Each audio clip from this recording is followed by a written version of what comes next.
reading another short. The effects that happened in here is gone now, though. Yeah. So the fans did cause some effects, but not with technology. So we're gonna be reading a werewolf-based. We're gonna be reading a werewolf-based short because I love werewolves. They're adorable. They're adorable. Well, duh. But first, before we read the werewolf-based short, it's that time again. We get to reload the notifications and see if there's something new in there. The answer is no. I think. Wattpad is not being happy right now. Okay, the answer is no. So we're back to werewolf-based shorts. Let's begin! Whoop, whoop, whoop! The girl lifts her head, her eyes gazing at the man who put her in chains. She growls, her face elongating to a snout momentarily. Hold up! I'm sure you, dear reader, or dear listener, don't know what's going on. Well, allow me to illuminate the situations leading up to this. Allow me to illuminate. Your stupidity in a sandwich. Allow me to illuminate. A ruby god, but just a single one. They tend to come in teams of 3 or more. Okay, let's stop. My reference has gone too far. Bees for. I said my reference has gone too far. Stop.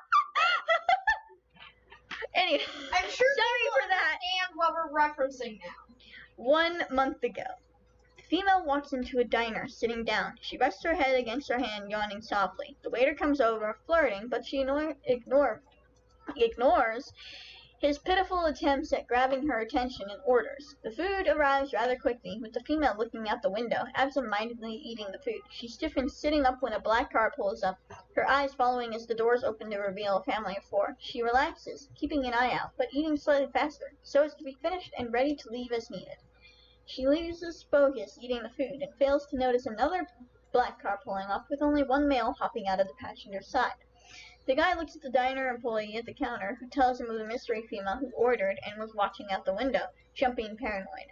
He sits in the booth in front of the female, who looks at him, her eyes widening as she gets up to leave in a hurry. Before she can get far enough, the waiter from before sits her down and tells her this nice man paid for her meal and that she should hear him out. She remains in her seat. However, it is painfully clear that she is on edge the entire time the silence remains. Eventually, the guy smiles gently and speaks. Hello. You're not from around these parts, are you? The girl looks away from the male, sighing softly. No. Was it obvious from my jumpiness or the fact I don't look like I was cloned and plopped here? The guy chuckles, smiling and leaning towards her. Well, aren't you just a funny gal? Why are you here? The girl freezes, sweat beating up on her face. Just a vacation, you know. He chuckles, shaking his head. Why aren't you relaxing? The girl sweats, coming faster and in greater qualities, before she looks over at the entrance and her eyes turn pure silver. She jumps out of her seat, and with barely a second of standing still, there is now a silver wolf standing where the girl stood. The guy stands, raising an eyebrow, running his fingers along her spine. Her fur practically stands up straight, the wolf growling at the person who caused this reaction. The man who caused this reaction has black hair, black clothing adorning his body, and his eyes dark with a sick kind of elation, staring right at the silver wolf. The silver wolf is poised to attack, but the male she is speaking with, his touch is calming her down slightly. Not a lot, but enough. Who are you? The guy said to the dark man. The dark man chuckled. I'm just a traveler who has found what he's looking for. Give the girl to me. The wolf looks at the guy, running his fingers along her spine, waiting for his choice to decide her reaction. The guy looks into the man, blah, blah, blah. If I could read, that'd be fantastic. Are you okay? I'm gonna take that as a no. Something is clearly wrong.